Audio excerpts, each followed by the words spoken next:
right, welcome to the Nine Line Podcast. Today we have Jon Simons, former Army veteran, 101st, and Vice President of Warfighter Tobacco. Yes, sir. All right, I'm pumped to have you on. Yeah. I thoroughly enjoyed your cigars down in Honduras. Nice. I think I told you that before. Right.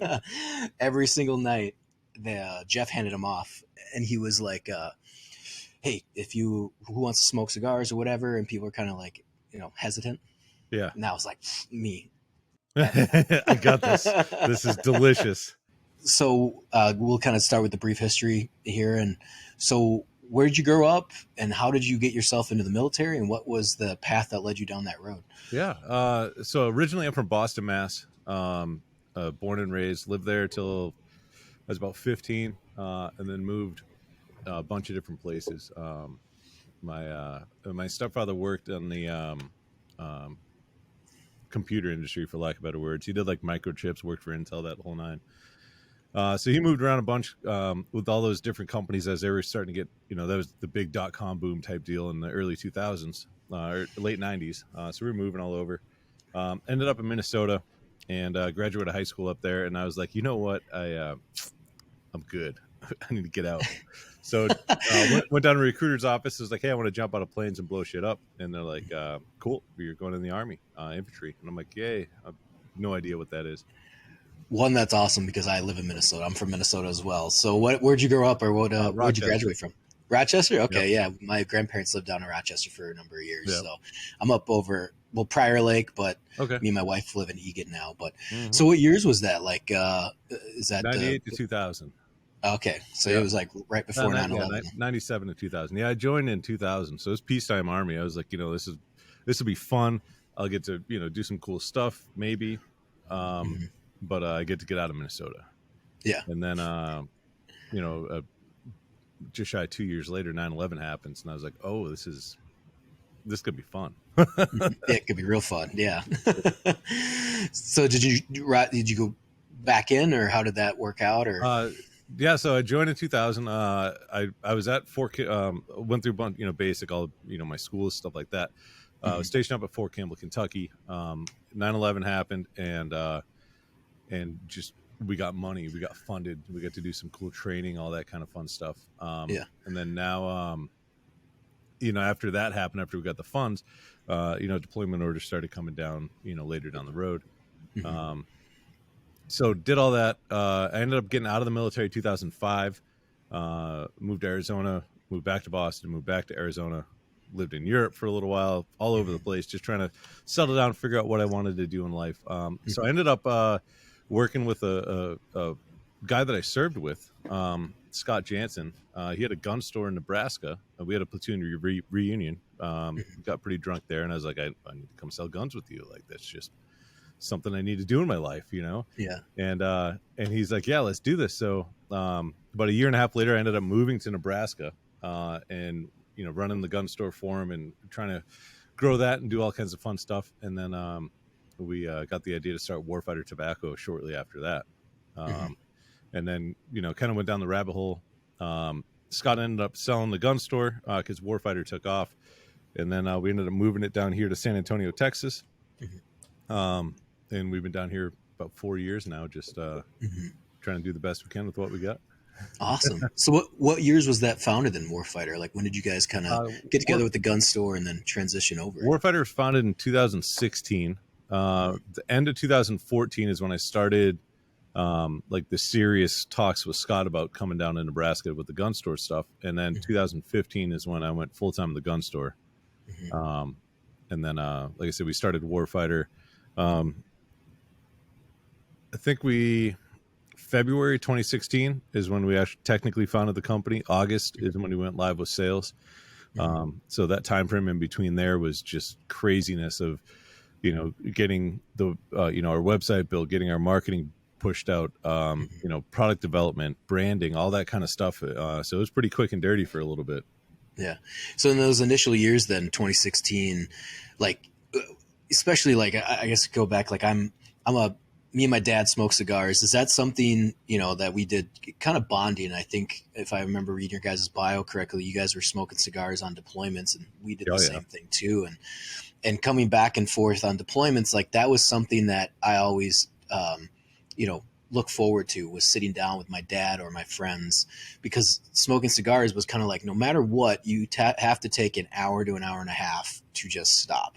Right. And then, and you can bond, you can talk politics, you can talk life, you can kind of dive into more, subjects that you just wouldn't necessarily get over. Even if you met up for beers, it always feels different smoking a cigar with people that you care about, people that you want to be around.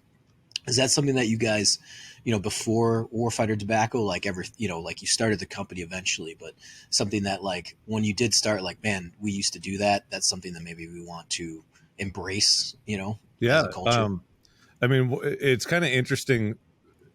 The most interesting way to put that, kind of talk about what you were, describing, is when I was overseas and I'd smoke a cigar, it would remind me of home. Mm-hmm. And there's times now where I'm home and I smoke a cigar and it reminds me of overseas. Yeah.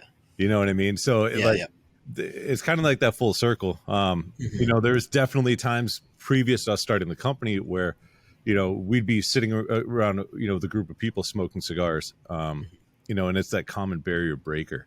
Like, it doesn't matter what walks of life you come from, Mm-hmm. skin color, sex, gender, whatever. None of it matters. That cigar is that common barrier breaker, and it opens up the line of communication to be able to talk and have a conversation with somebody that you might not normally have a conversation with, Mm-hmm.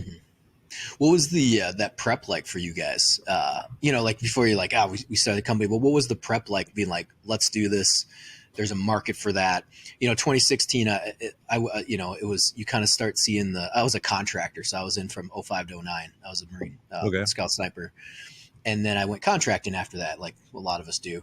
Right. But I remember it was awesome to see the entrepreneurship, like I always wanted to be a filmmaker. So I was like, I'm going to go to film school, whatever. I'm just going to save my money, have a good time, whatever. And I'll eventually get there.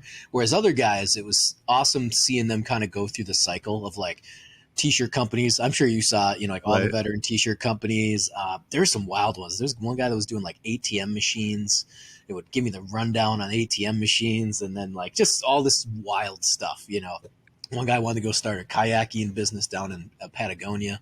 It was just fun because everyone's. Yeah, that sounds fun. That actually sounds really cool. But I knew guys that bought hostels in Costa Rica. Like, it was just kind of that, like, what are you going to do with the money as we just sit here? It's like, we're kind of not bored, but we were working, but we definitely had time on our hands to think about stuff like that. So it's that culture and that time frames too, in the years after, in the 2012s, 2013s, was that a pretty thriving market then to be like, hey, we can move forward with Warfighter Tobacco, veteran-owned company, into this space? I mean, without it being too congested. I mean, do you guys see that, like, especially with cigars? So when we were looking to start it, Warfighter started as a, it was originally intended to be a supplemental product to the gun store. Mm-hmm. Gun sales, they're when it's good, it's good. When it's bad, it's bad. And there's no in between, and then when it's really good, you sell out all your inventory, and then all your back orders show up, and then it goes bad. And then now you're sitting heavy on inventory and no capital. And it's just this nightmare of up and down the whole time. And so we did retail sales with cigars when we had the gun store before we started Warfighter. And, we were trying to find something that was a product that we could, it was our own product. We could manufacture, we could brand, all that fun stuff. And we kept landing on cigars, but it was just one of those things like, like there's not a lot of, people that do cigars. Like, it's tobacco, it's heavily regulated. And then we sat down one day and we're like, yeah, but we're like, I talked to the ATF every day. I did ATF compliance for the gun store. And like, I'm on the phone with them nonstop. I'm constantly doing paperwork. Like, the dealing with the compliance, dealing with the hurdles and the red tape of the restricted items. Like, we've been doing that. Scott had the gun store for 10 years, and so the long and the short with Warfighter is we were at SHOT Show in January 2016, and got drunk one night and just decided, fuck it. I don't know if I can say this. Pardon my French. Oh, no, you're good. You're good. Yeah, you can say that on this. I should have asked before we started, but we got drunk one night. We're like, fuck it. Like, let's do this. Mm-hmm. And, we already went to the trade shows. We did some market research. We had an idea of what we wanted to do. The only thing is we didn't have a connection to a factory to get cigars made.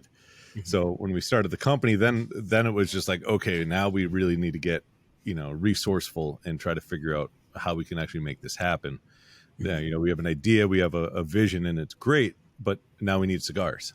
Yeah. Like, yeah. So we went way down that rabbit hole. Had some growing pains and issues. Had a partner try to steal the company. We had an importer that was screwing us. All the things that you learn when you get into business, and as long as you don't make that same mistake twice, hopefully you'll succeed doing it. But now we're set with Esteban Carrera's factory out of Esteli, Nicaragua.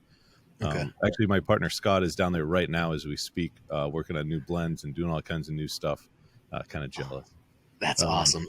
That's the one country I backpacked through Central America after I got out of the Marine Corps. So I had every country except Nicaragua. Like that was the one I was like, I got to get back there. I got to, and then it's life amazing. Just took over. Yeah. But I actually went to the Rocky Patel Honduran factory and brought back a bunch for my dad way back in the day. But no, so when you guys are kind of going through that initial process, then like, what were kind of the biggest challenges? Like you're saying, like you guys hit roadblocks after roadblock. I mean, obviously someone trying to steal a company is a pretty big deal. But what was the ones that you guys kind of came across that you're like, oh shit, I didn't realize this, or I didn't realize that, or with any big, with any startup, capital is one of your biggest things, one of your biggest hurdles. When we started it, we were kind of funding it through a credit card from the gun store. And there was this just vicious nightmare of financial, crap. Trying to make all the dollars, make sense and go the right places and all that fun stuff. Then we brought on a financial guy type deal. Going to be an investor, give us a little capital, get everything going. It was necessary evil. We wouldn't be where we are today if we didn't, go down that rabbit hole. But then we found out that he was trying to take the company, and that was a nightmare. Prior military guy. So you can't really trust the people that you served with, even technically they didn't serve with them, but still, they served. Yeah. We just didn't know what we didn't know. And we had to find out the hard way, just because there's no like book written like, hey, this is how you do a cigar company, Yeah. So like, and is that something that you guys, kind of run into? The idea fairy, it's like, oh yeah, you have this investor. Like kind of like maybe for guys out there that are thinking of starting their company, like I'm kind of going through that a little bit myself. Like we're like, well, we don't really want to take on investors for one of the projects I'm doing. It's like, because then it starts becoming like, now we're working for this guy, even though we're, and like, I'm sure you guys go through that, and there are necessary evils and whatnot to get started, but, trying to figure that out without putting everything on the line. Obviously you take the risks, but you take calculated risks, especially at our age. My advice would be maintain as much ownership and as much control as you possibly can until there's no other option. There's a lot of guys that are like, oh, well, they're going to give me $1 million. And I'm like, yeah, but that's it. Like you can say you have it structured right, and you can say you have a signed contract and this, and they're silent and blah, blah, blah. And that's all well and good until the money's due. And there might be a chance where you can't pay it one day or 1 month. And then, everything changes from that point moving forward. And if you're willing to take that risk, then, go ahead, take the money. But I would tell you that do whatever you can do on your own, scrounge up every penny you have, leverage everything. Scott and I didn't get paid for probably years, 2.5, 3 years after we started the company. When we moved to Texas, I was living in a camper behind our shop for 6 months. And, my commute to work was nice. It was about 15 feet. But like that's financially, personally, that's where we were. It was like, this is it. We're going to, by any means necessary, we're making this work. And I meant sacrificing a lot. And obviously now we're in a better position financially with the company. We got rid of the partner. We have a bigger building. We have a lot more inventory. We're constantly growing, but when you're growing, you're broke. If you have money, then you're not growing. Yeah. So is that when you guys kind of went down that rabbit hole, then like I said, that's also a challenge there with your investor, but even on the logistics side of the house, like when you guys were like, hey, we're going to, said, fuck it, we're going to do it. What was also on the logistical challenging side of the house? Like who's going to wrap it? Where's our inventory coming from? How fresh is it? I think, I don't know a ton about cigars, but it's like, when you're open a pack of cigars, you don't want to, something that hasn't been in the humidor and it's, all right, fucked up and crusty. dry, You know, yeah. I've got dry, and I've gotten those before. And so what were the challenges just on the logistics side of the house trying to get that up and running? Getting a consistent product, that was the hardest part when we first started. Our original cigars, when we got them, they were kind of like a proof of concept. We have these, they're okay. Let's see, if this is a viable thing, if we want to continue doing this or not. And it was, and then we outsold our producer. So then we were running into major quality control issues. So then we switched factories. And we ended up finding our a middleman to hook us up with a factory called Plasencia out of Nicaragua, and they make probably about 30% of all the cigars that are in a humidor you walk into in the United States. They're a huge factory, and for us in the beginning, this is great. You know what I mean? Like, this is an amazing factory, an amazing family. They've been doing this for well over 100 years. They know what they're doing. Let's go, and it was. And then what we realized is we were a very small fish in a very, very, very big pond. With their capabilities for their production per day, in theory, they could have finished our order before lunch. But what really happened is everything just got drug out even longer, and we were getting quoted, 150, 180 day turnaround times, and we weren't getting cigars for 220, 250 days. Oh, wow. Yeah. And it's like, I don't care. If that's how long it takes, tell me, but I plan on what you tell me. It's like the military stuff. Okay, be ready at 1700. Okay, cool. Like, I'm going to plan everything to be ready for that. And I don't care what the time is. I don't care what the day or whatever, but I'm going to plan on the info you give me. And so then we'd be screwed. We're, back order. We have customers that are pissed off. And so now we're at a better factory. We make up a larger percentage of what their capabilities are. So we have a lot of freedom to do what we want to do down there in regards to like new blends and making sure our quality is there, our own personal, or not personal, but our company tobacco, where we can go purchase tobacco to use in our cigars, where in some other factories it's like, okay, what tobacco do you have that I can use? And so we got away from that, and then our quality went up. Our supply chain logistics is very well worked out now.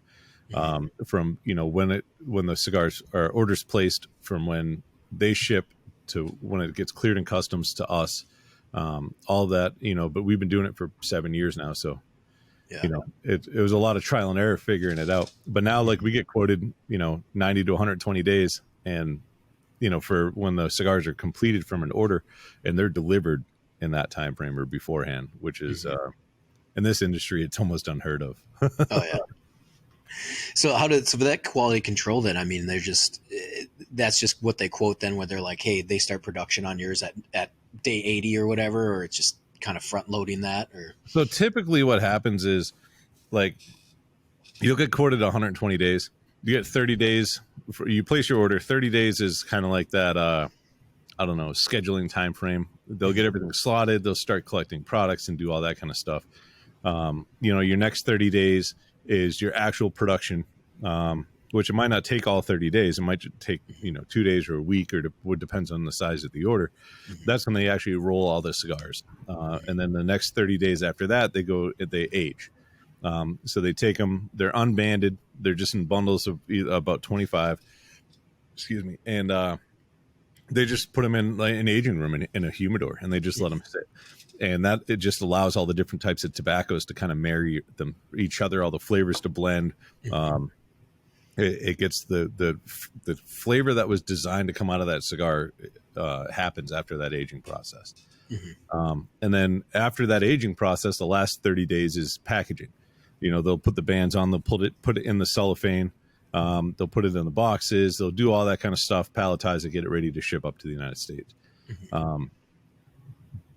With the amount of orders that we've been placing, we have back stock that's just sitting down there that's already been aging. So now that when we place a new order, they just pull it out of the aging room. They do the the packaging side of things, and then get it shipped up to us. So that's simplified a lot for us. Okay, that's awesome. That's like it's awesome to hear about that. Like, your production side of the house, and that's, I don't want to say nerdy, but it's like, when people see the back end, it's like, this is how this stuff gets made. Like I'm in production and filmmaking. You're like, this is how you get your video on YouTube or the commercials. Like there's a lot of steps before that. Seeing how these actually get made, it will blow your mind when you walk into a humidor and you see that this cigar costs like whatever, $8, $9, $10, $11, $12. Mm-hmm. And then you go down to Central America and you see the process start to finish. I mean, everything's done by hand. There's no machines involved whatsoever. They hand plant the seeds, they hand plant the fields, they hand rake the rows, they hand pick all the leaves off in pairs. When a leaf gets picked off a tobacco plant, it doesn't actually go into a cigar for about 3 to 5 years. Really? And it goes through a fermentation, aging process, all this stuff. It gets stored for a little while. And then it gets rolled and then aged again.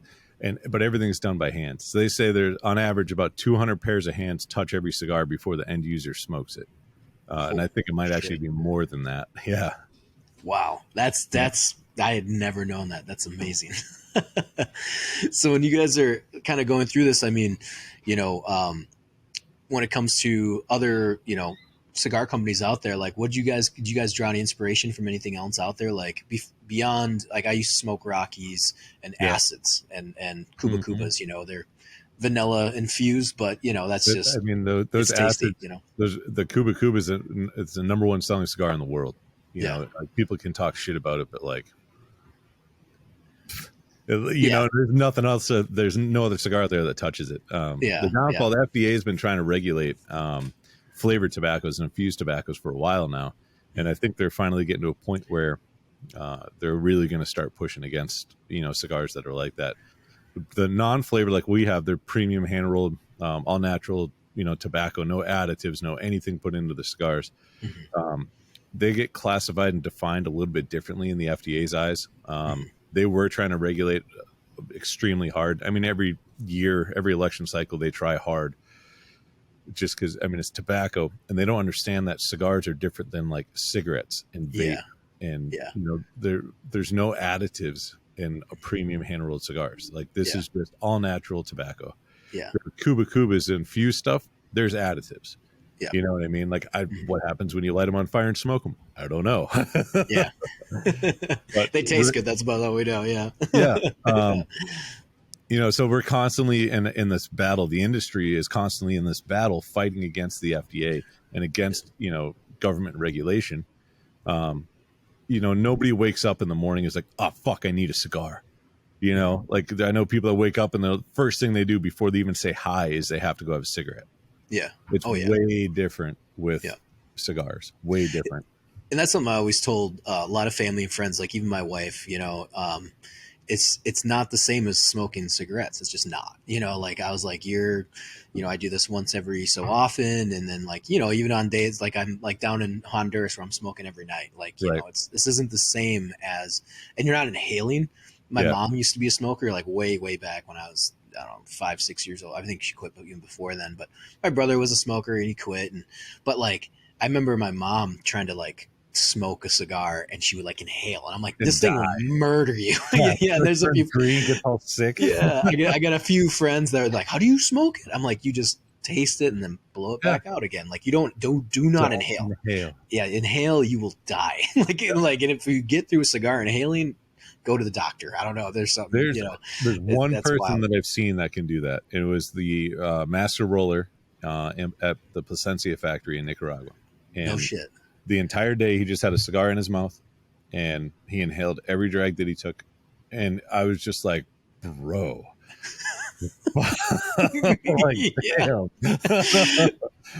He's here for a good time, not a long time. Seriously. But I mean, that's it. In the factories down there, these guys, this is the only thing that they've ever done. You know what I mean? Like you look at like, some tier 1 Delta operator, and his entire life revolves around, being the best level of everything, mental, physical, everything that he can possibly be for his job. That's what some of these guys in the industry are, just not on the physical side. But their life, they live tobacco, they live cigars, and that is all they know, and that's all they care about. You're like, oh, do you see this cool thing on blah blah? They're like, no, man. Like, sorry, I was making cigars. That's awesome. It's amazing seeing like hearing this side because I, being in a little bit in the industry, you're hearing about the breweries and the distilleries, but I've never come across cigars, or because in the U.S. they're I don't want to say they're imported, but like talking with you is the first time I've sat down with somebody. I was like, no, this is our process from beginning to end. You just don't run into that very often. I think that's definitely awesome. Like those guys down in Nicaragua. I mean, I was reading up on a little bit of the history too of like the exodus from Cuba, and then into Nicaragua, and then like a little bit in Honduras. But I know Honduras isn't the best climate, like they've been talking about that. But do some of these guys they ever tell you some wild stories, or some maybe from the old timers, from like shifting from Cuba or one of my favorite stories that I heard was actually from the guy who runs the factory we're at right now. His name's Gonzalo. He's Cuban, been in the industry his entire life. He actually worked for Habanos for a little while, the Cuban cigar brand, but he worked in Europe at a factory they had over there. But when he was, I think he said he was like 14 or 15. He was in school, going to engineer school, and this was about the time of the Cuban Missile Crisis. And so the Cuban military came around to all these schools and started recruiting kids, pretty much, because I mean Cuba's an island. It's not like they have a huge population, so they're recruiting anybody, and they're like, we need you, like we need to fight the enemy and blah blah blah, and they're off our coast and all this stuff. And so obviously he's just like, okay, let's go, I guess, whatever, like I'm gonna do this for my country. And like I said, he was like 14 or 15, so they load them all up on buses, they take them down to one of the military bases, and they start trying to figure out what everyone did, like what are you going to school for, what have you done in your life, that kind of stuff. And to try to figure out where they're placing everybody. And some guys, there were janitors, and some people did this and that, whatever. And so they grabbed Gonzalo, and he told him that he's going to be an engineer and all this stuff, and figuring like he's going to get a good job, whatever. And they put him on some outpost on over the coast, just looking for ships. And he's like, obviously it was the Americans that were out there. And he's like, if the enemy comes, you guys need to be our first line of defense, and, giving him this whole speech. And he's like, okay, cool. He's like, where's my gun? And he's like, here's a stick. They're patrolling the shores of Cuba with sticks. And they gave him like a bag full of squid, like fresh seafood. And they told him they could start fires to cook on, and they left him out there. And he said about a week later, we ran out of food. And so we were going down to the ocean and catching stuff on the shore and coming back and cooking it.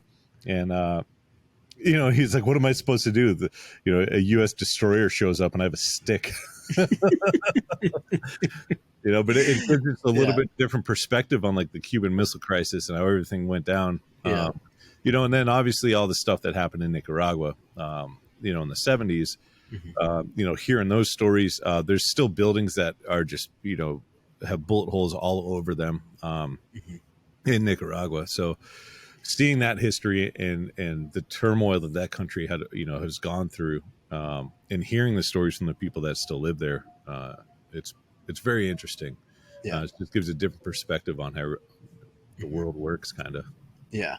And that was, I don't know, I remember when I was backpacking, for some reason, I mean, like you guys clearly had gone down there, they're doing business with the U.S., but I remember the backpackers and the people I was talking with, they were like, hey, Nicaragua was kind of dangerous. Like, so when you go down, be careful. I was like, all right. But that, like I said, talking with you now, and I was like, that was weird. I don't know why maybe there's some shadier areas, I don't know, or something to do with the military and the government. And I was like, all right, whatever. Like, so every so often, they, I don't know, kind of get into some shit, for lack of a word. There's a group of people that decide they want to try to act up. The government decides they want to, crack down on everything. So obviously it's a third world country. If you go down there and you want to talk shit about their government or how they run their government or how their country is or anything like that, you're putting yourself in jeopardy. If you go down there and you just have a good time and you enjoy everything and you don't talk shit about the country that you're in, everything's going to be totally fine. The only downfall is like, if you're not from there, you stick out like a sore thumb. So you're going to probably get pulled over if you're driving. You're going to get, somebody's going to try to sell you something or scam you out of something at some point. It's a third world country. It's just bound to happen. But other than that, like there hasn't been a single time out of all the times I've been down to Nicaragua where I felt unsafe or I felt like, maybe I shouldn't be here or whatever. So, but I mean, backpacking, I don't know. Like I've seen some hostels that are down there that are, amazing. They're beautiful. Yeah. I know people expats that live down there full time, a bunch of different parts of the country also. Yeah. And they have no issues. Yeah. The other countries were like that too. It was like, there's some great areas. Backpacking was a blast. It was super cheap. Did you backpack through Guatemala? Yeah. Well, I flew into there, but I backpacked around inside of it. I crossed borders from Costa Rica to Panama, and then from Belize into Honduras. Okay. And then Nicaragua was the only one I hadn't hit. And then I'd be more worried about Guatemala or like San Salvador than any of the other ones. Yeah. And that's the thing. We went into El Salvador, and that was from Honduras, and they were like, be fucking careful. We took like a day trip or something like that in, and crossed into the border and spent the day and then boogied on back. But it was even Honduras was super shady. Actually, it was really bad there when I was there in 2012. My ex-girlfriend taught down as a teacher into like one of those bilingual schools, but they barely paid, but they were like, hey, we'll cover everything. You get time experience as a teacher. A lot of teacher brought stuff, and I actually ended up teaching. She got sick, so I was in between contracting gigs, or like deployment. So I'd go down there to get my tax exemption, and then just stay there for 2 to 3 weeks. And it was awesome. It was a blast. But yeah, it was. We were in Gracias Lempira, which was, I believe, the governor's hometown. Okay. So it was safe, but it was very dangerous. Like I know San Pedro Sula, they're like, get out. Like they had teachers that had gotten robbed at knife point, gunpoint constantly because they just went for like a run. Yeah. And I'm like, I don't know, why would you ever do that? And they had kids showing up with missing fingers from, ransoms. And they were like, and that was so, but Gracia Lempira though was like way the fuck. It was like 3-4 hours inland or something like that. So, but they had talked about though, I believe it was really bad. I think it was like the UN pulled out or no, it was not Greenpeace. Peace Corps, I think, pulled out because it was like really bad. Like some people got murdered and burned in a bus. I can't remember what the whole story was, but it was bad. Like I was down there, and like even they were kind of like, I don't know if we should be here anymore, but they were kind of protected, like in this little area, so no one was going to mess with you.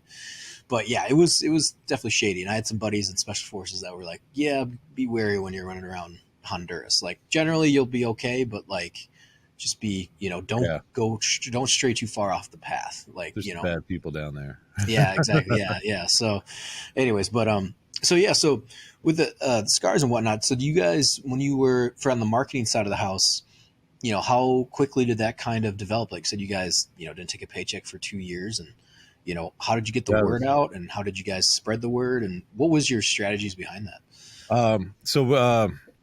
When we first started the company, we were really good friends with all the guys from Drinking Bros. And this was, like Black Rifle was super new. Article 15 was, up and running. I remember those days, yeah. And actually, Vince Rocco Vargas, he's a minority partner in Warfighter. I saw that, yeah. Yep, from the beginning. So, we were plugged in with the Drinking Bros. So when we launched...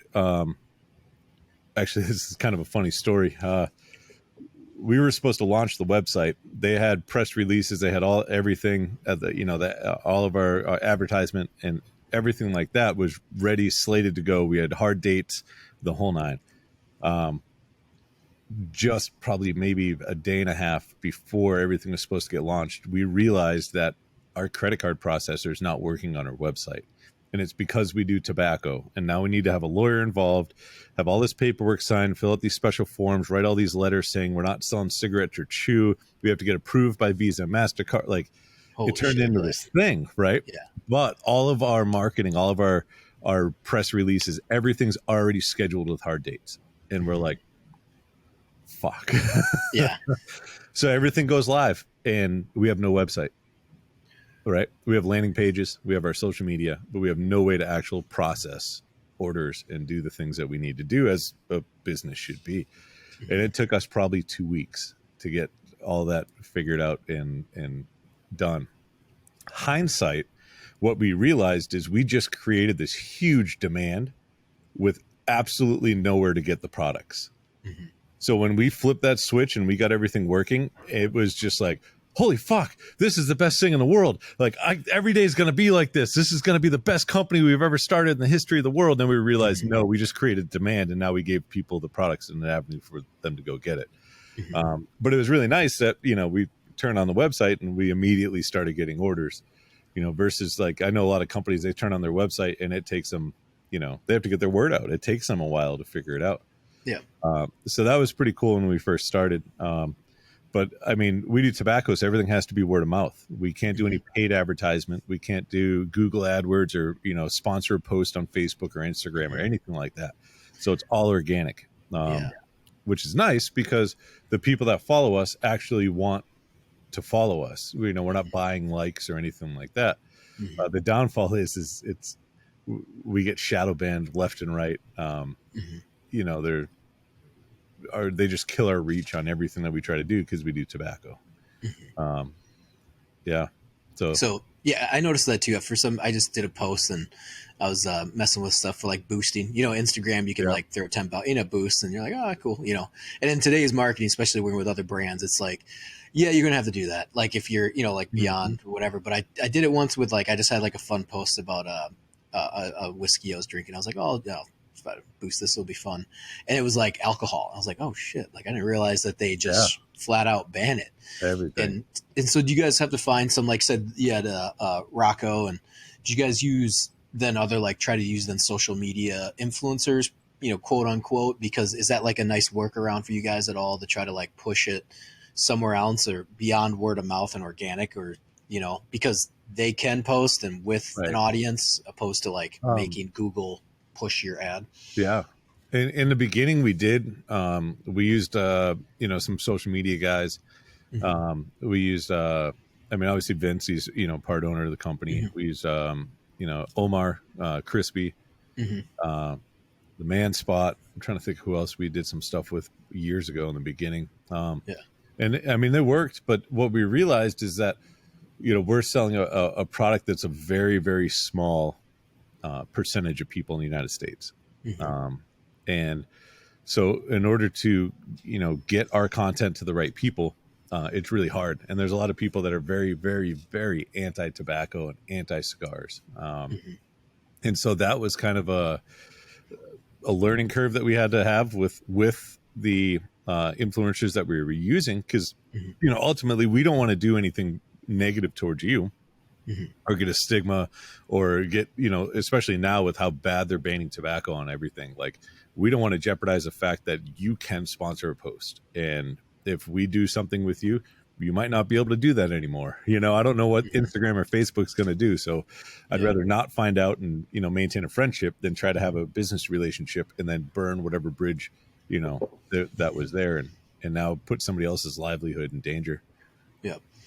And is there any other avenue that you can approach? I mean, like I'm kind of racking my head now with like, say YouTube, and obviously people are on that, but I mean, like, are you guys kind of back to the old ages of like print ads? Like, so we Cigar tried Aficionado, or we tried that. It's very, very low return on investment on those. Yeah, I'd imagine. And the ad spend is crazy expensive. It's retarded.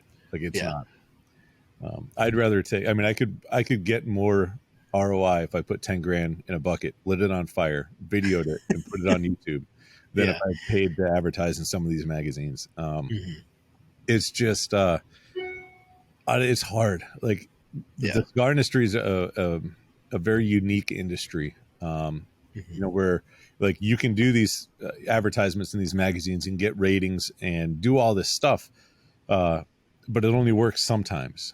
You know what I mean? And it depends on the magazines you have and the ratings that you get. But the ratings aren't per se true ratings. It depends on your ad spend. It's just like Ford's Motor Trend says Ford's the F-150 is the highest rated, blah, blah, blah. And it's like, yeah, because they advertise with Motor Trend. like Yeah. Motor Trend's just not going to be like, Ford's the best truck out there. Yeah.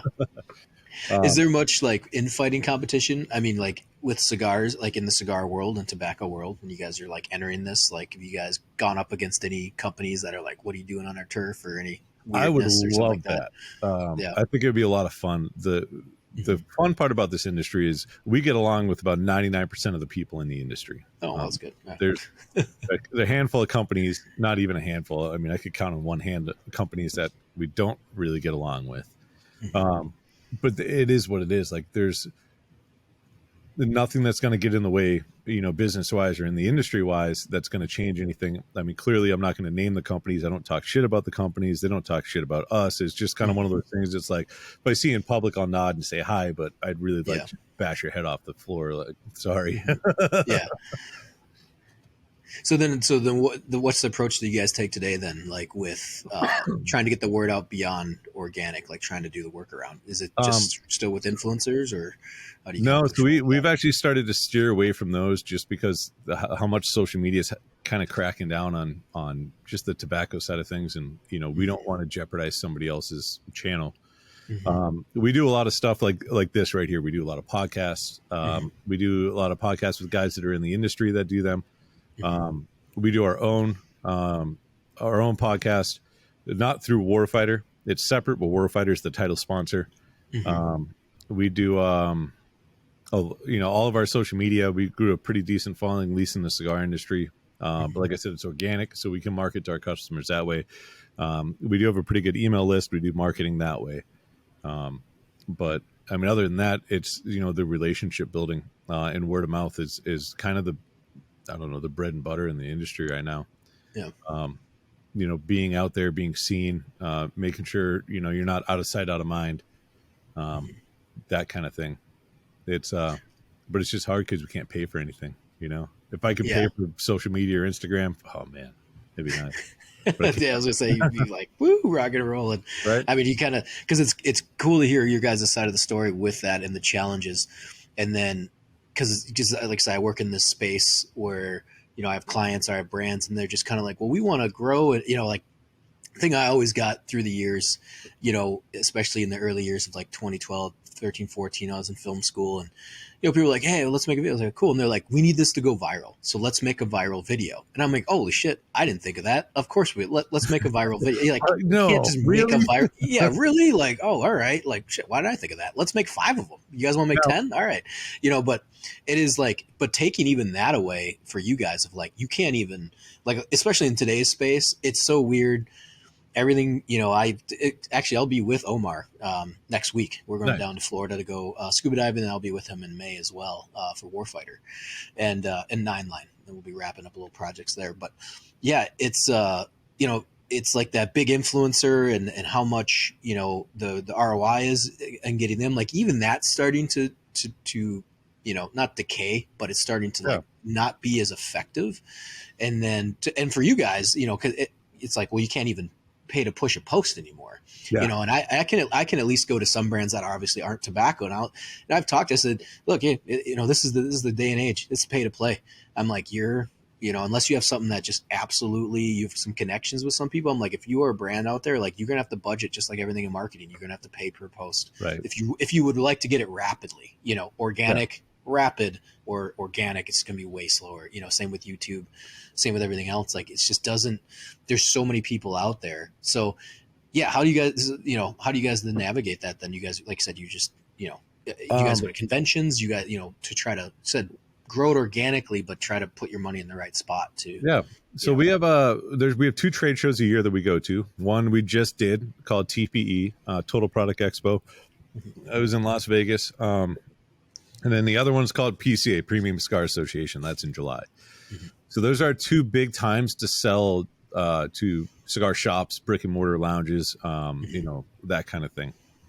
Other than that, we are working on putting together a sales team nationwide that covers all the different areas and territories, so we can sell to cigar shops and lounges. We do direct to consumer on the website, warfightertobacco.com. And then that allows us to be able to service the customers, the consumers that don't have a shop that carries, our cigars locally. And that's kind of like our avenue of pushing right now. Social media, but we get shadow banned nonstop. We have almost 50,000 followers. We'll put a post out and it'll get like 150 likes. And I'm like, come on, Yeah, that is such a weird thing.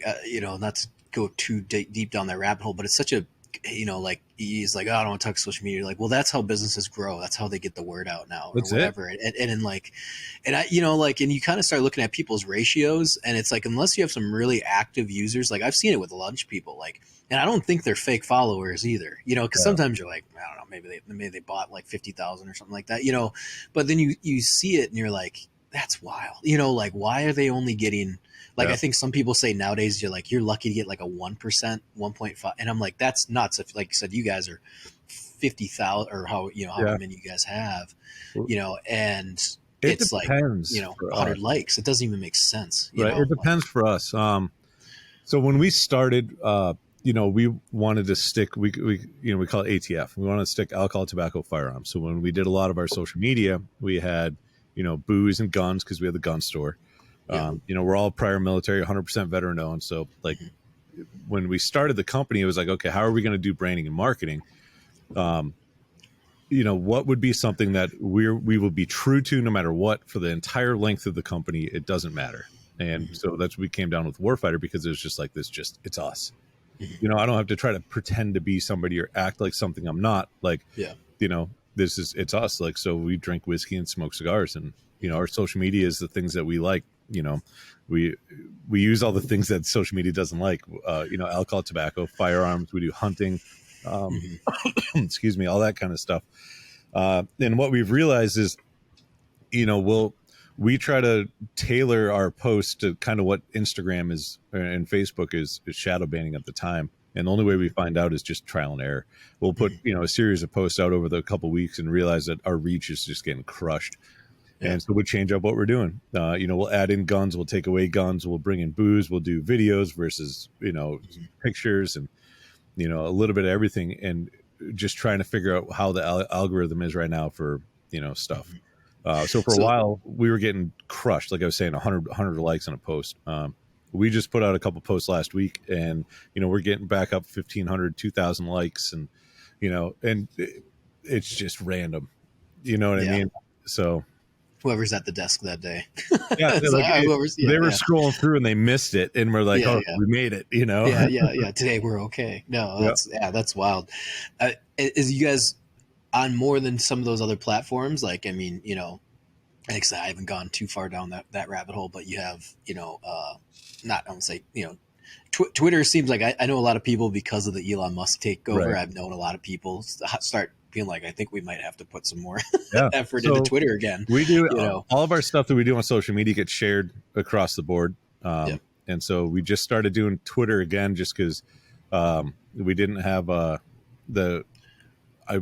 don't know how to use Twitter, just to be honest with you. So we just started getting back into that and doing all of our posts across all those three platforms. We've tried TikTok a million times. They just keep shutting our account down. I guess our videos are just too great for them. But and then we do have a YouTube channel. We put up stuff on YouTube. It's YouTube throttles the shit out of us because it's tobacco. Is there again, kind of diving in that space, so they're like just cigar social media or like cigar, influencers that are on YouTube that like review, because you see Gun's pretty popular. It's like Garand Thumb. So everyone's like, well, we want to work with them because he has the audience and he's getting I'm sure he's getting shut down with his, I don't even know if he can monetize. Obviously Patreon's a big one to go with, but I imagine there's some cigar influencers out there that are, and there's some guys that have figured out how to monetize on like YouTube.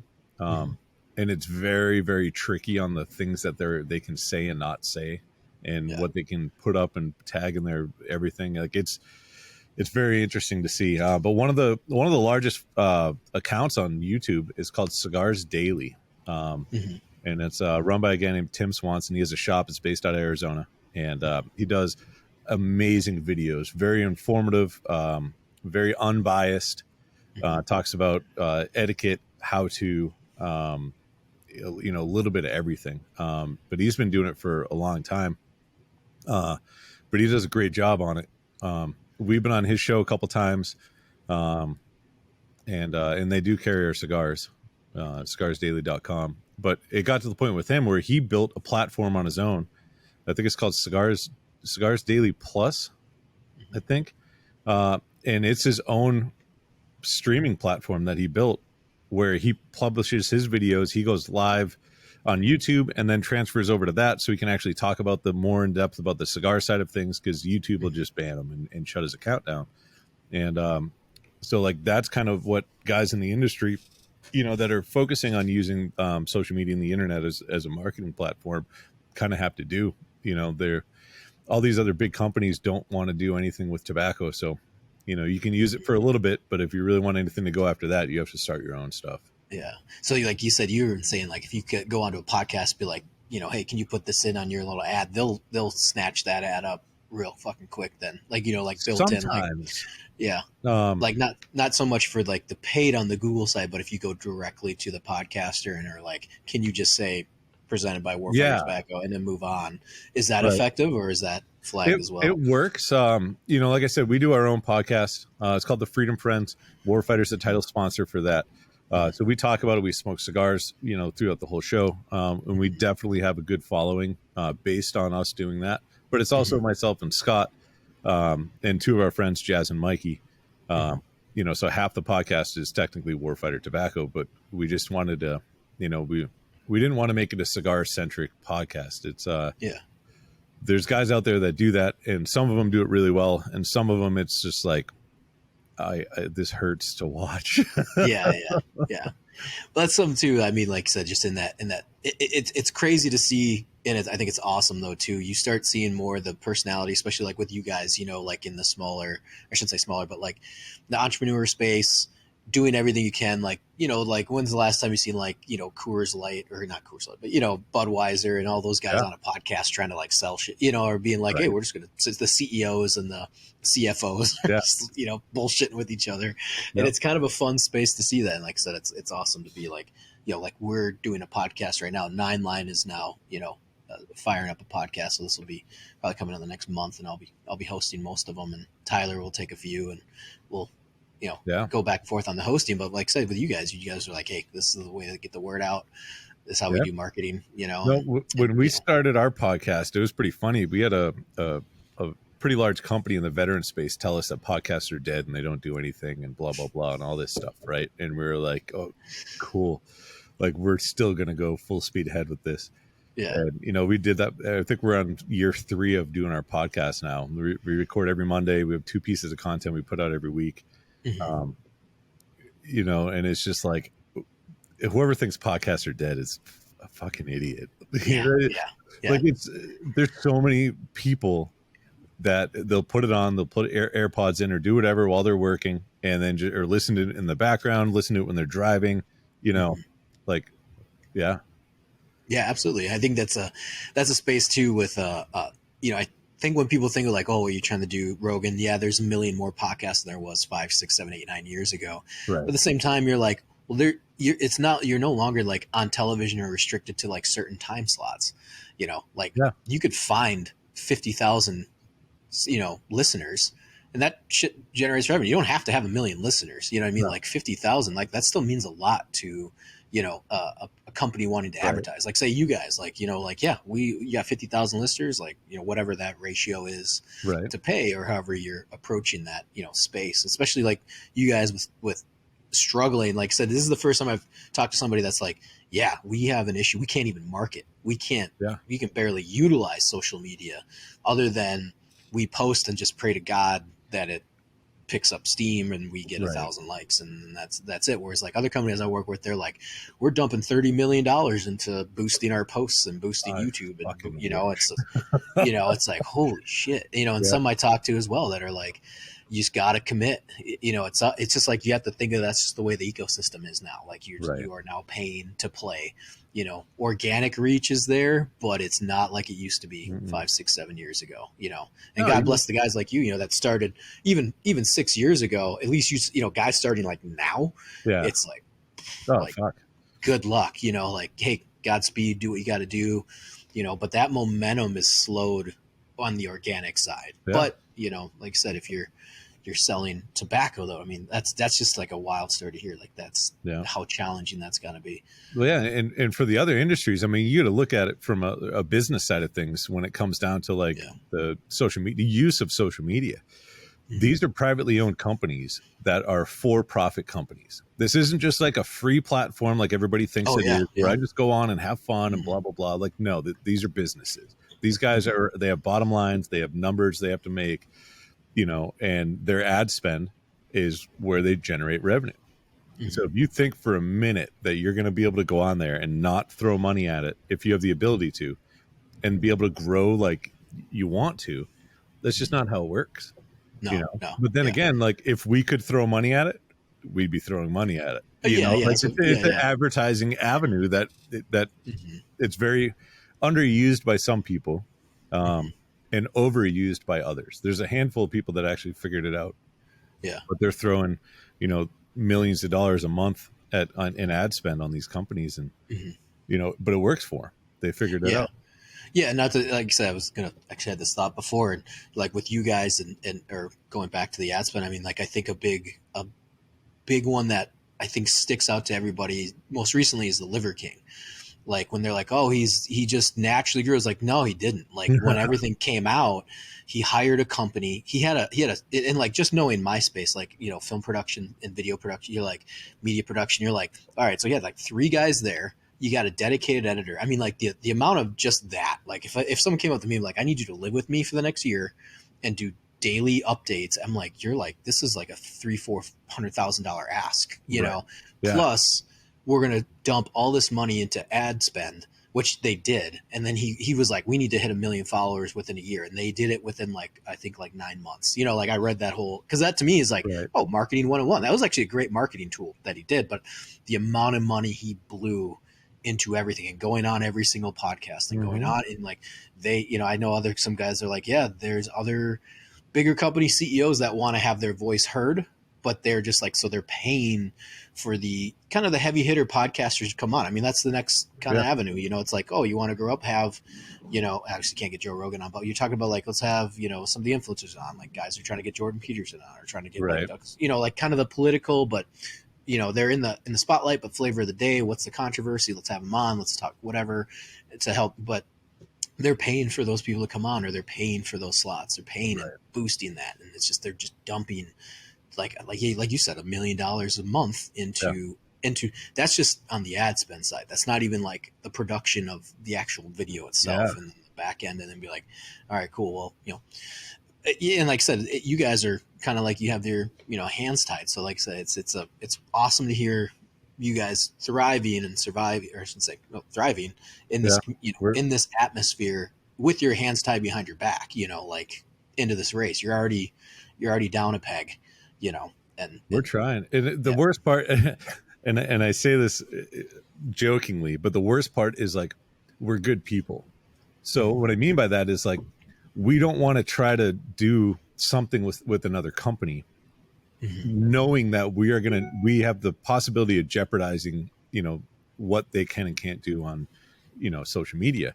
And so we know that going into it, and we're very honest with it. And we're like, hey, like I would love to do X, Y, and Z, with your company, but this is potentially what could happen on the back end. We want to be upfront with you about this.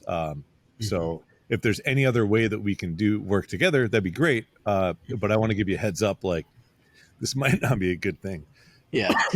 As you get run into some trouble and stuff like that. It like the last thing that we want to do is be responsible for some company not being able to monetize whatever they're doing, or boost or do sponsored posts, because, we tried to do a partnership and, it didn't work out.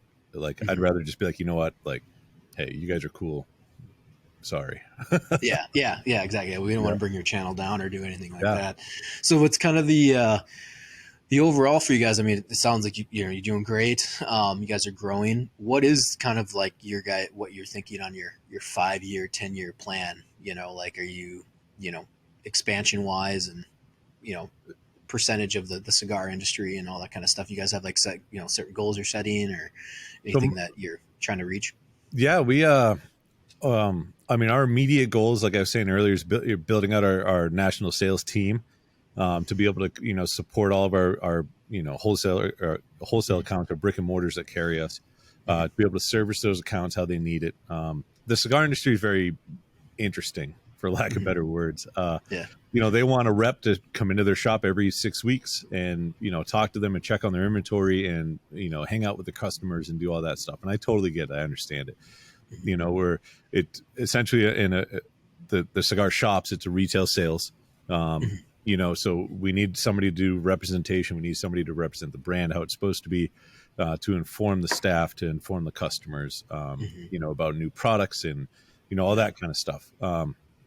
But like, we went into it thinking like, oh, we're just going to build a dealer portal on the back end of our website and they can just log in and order. It's super simple and blah, blah, blah. We have 2 accounts out of the entire United States that actually use that. Everybody else, like, we have one account, the guy's like, I don't have a credit card. And I'm like, what?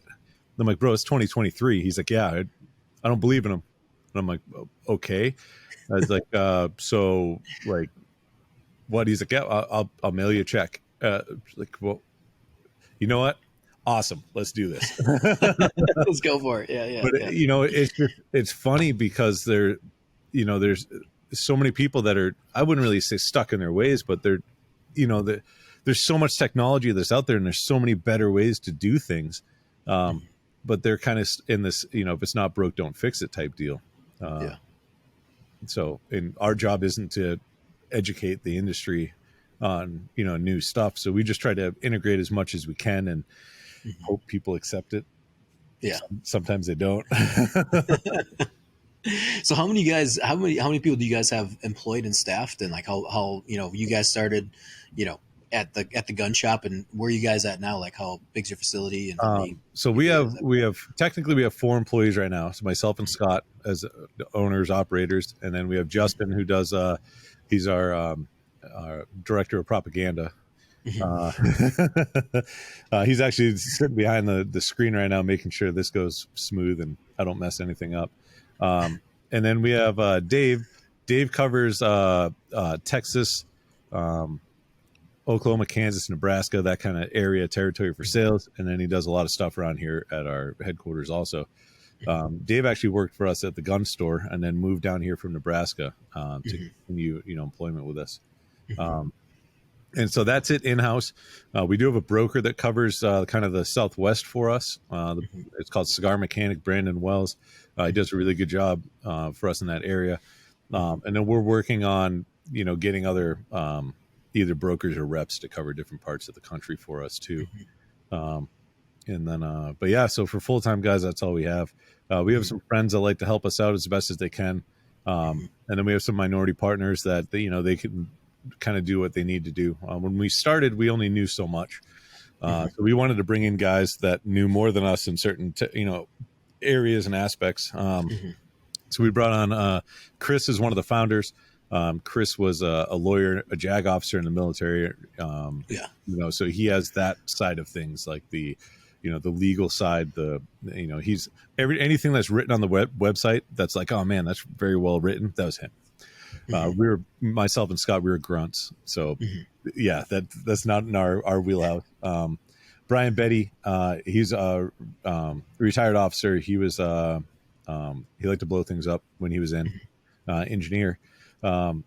Just an amazingly smart human being, genuinely. And so we brought him on for all his wealth of knowledge on everything. And then Vincent Vargas, just because of the social media aspect, the marketing aspect, all the different things that he does, to gain that knowledge from him. And so we kind of try to, round out everything that we didn't have with somebody else that had it, that could help and generate. And so they do a little bit, with helping us still to this day. Just depends on, what we have going on. Like I said, the day-to-day stuff is Scott and myself, and then, we have Justin and Dave. And then, yeah, we don't have any goals like, we're not going to hire 10,000 veterans. That's just not how it works in this space. You know what I mean?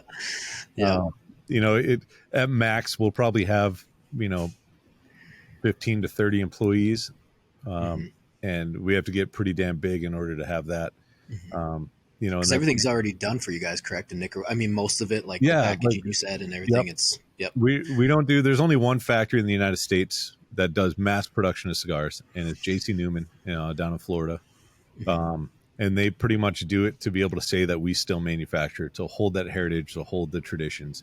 They don't want it to 100% go away, and neither does the industry. But it's not cost effective to do it in the United States.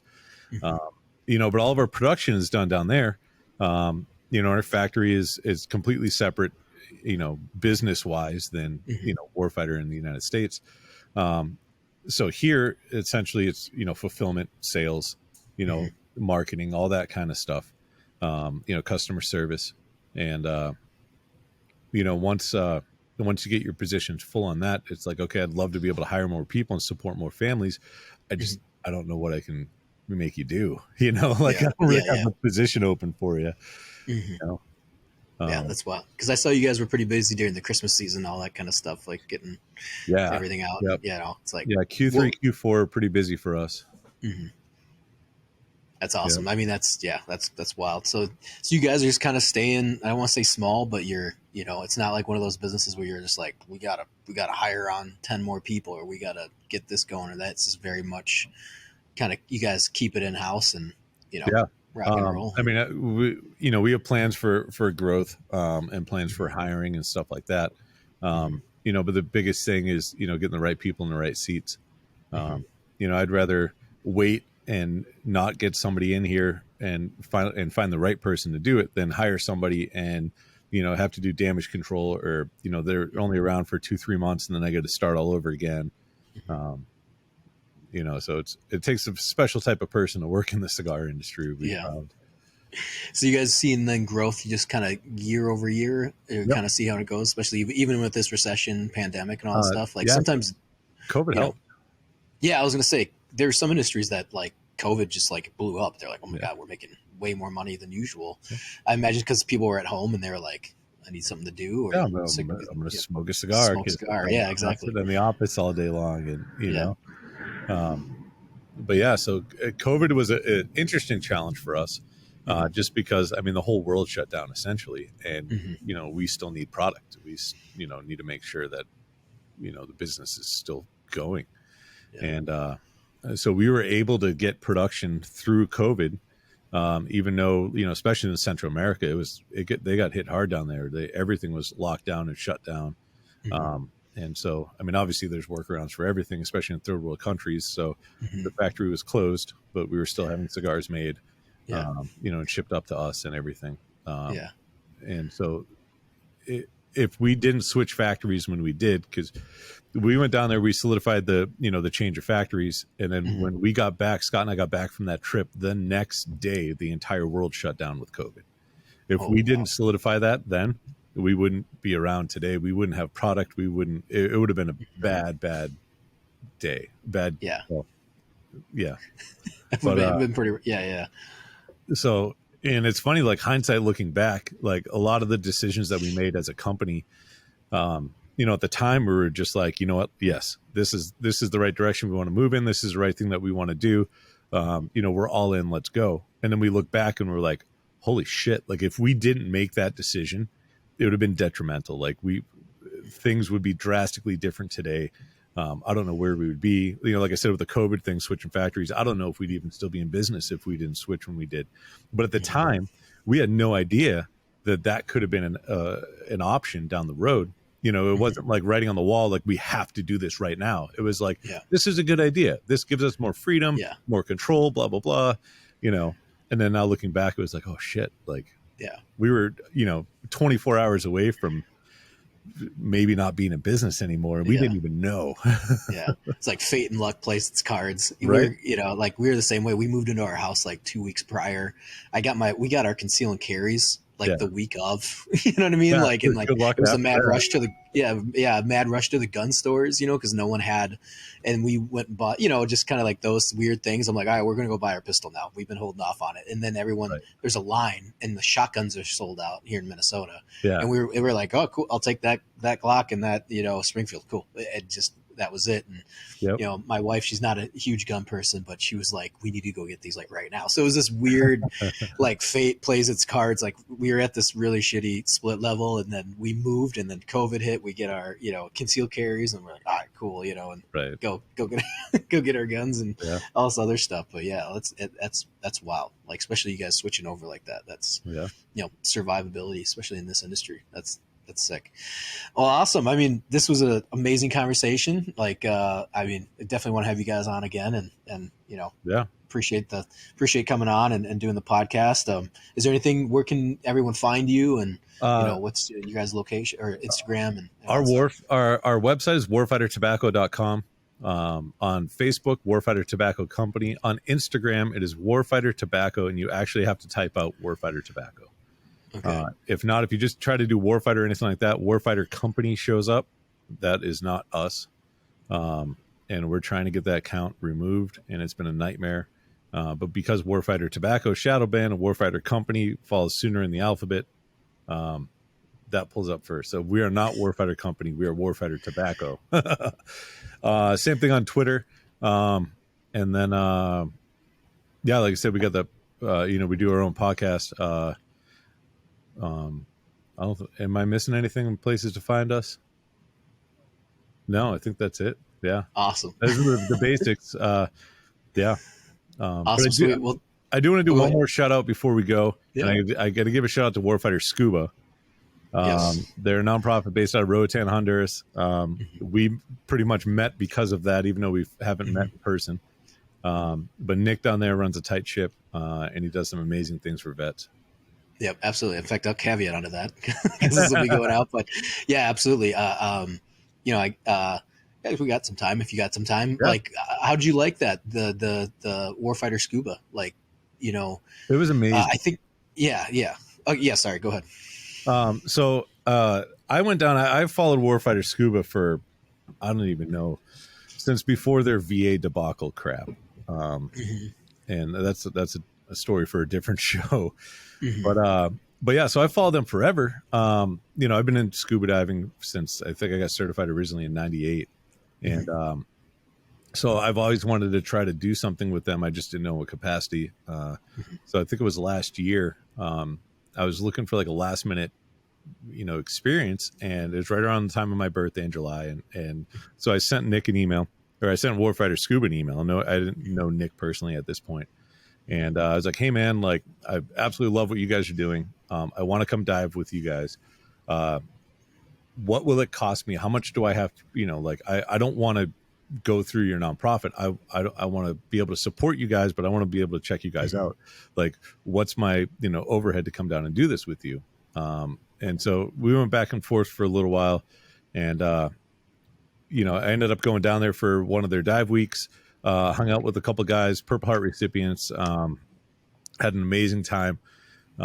Still trying to figure out a way that, you know, Warfighter Tobacco and Warfighter Scuba can work together, you know, to make it whatever. But, you know, I want to go down there as many times as I can. It's just a phenomenal experience. Seeing the guys that are down there that have never been in the water before, never been scuba diving, you know, that have some, you know, serious things that are going on, whether it's physical or mental, and then watching them get in the water and watching them overcome that first, you know, time they put their head underwater and try to breathe where you're not supposed to breathe. And you see that panic and fear, and then you see them slow, like it's almost like they flip a switch and it's just like, oh wait, I can do this. And then over the course of the week, you just see like a change in that human in all aspects of everything, on how they view things, on their mental side of things, you know, their excitement, their love for being under the water. Like, you know, it's a game changer for a lot of these guys. It's something that, I don't know, being able to witness that firsthand and see how they do it down there, it's just a phenomenal experience.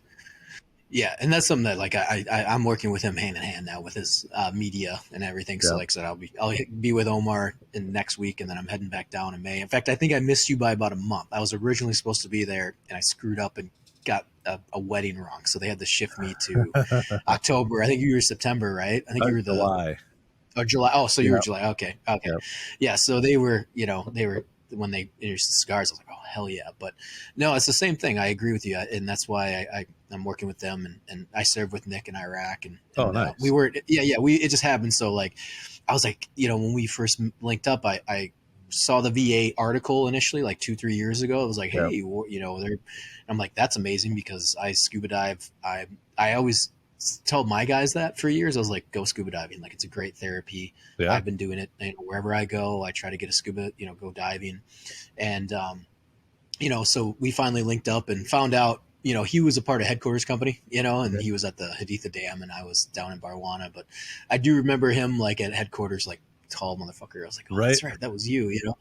But no, yeah, I agree. I think it's just seeing, guys that have missing limbs as well as guys that just clearly dealing with a lot more issues like, like 30, we had a ranger who'd been there for been in for 38 years, Wow. like Sergeant Major. It was just like, oh my God. Like, I think he was like Panama or some other stuff. And like all Yeah. the way through the GWAT, got blown up, I think in Iraq and Afghanistan. Oof. Can't remember what it was.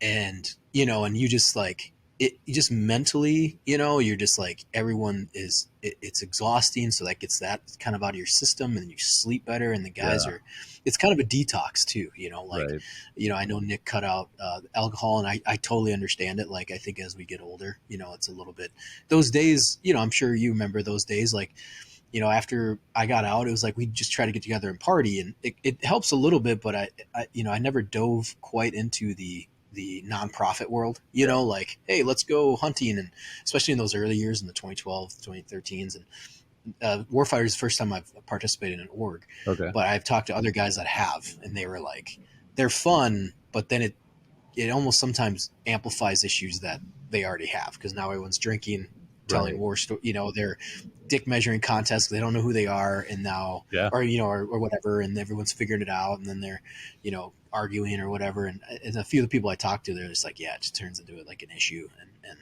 and whatnot. Whereas, going down to Warfighter was just that I didn't drink for a week and I was exhausted. I was like, this is amazing. I was Everyone asleep feels every night great. by 8 p.m. Oh yeah, same. Yeah.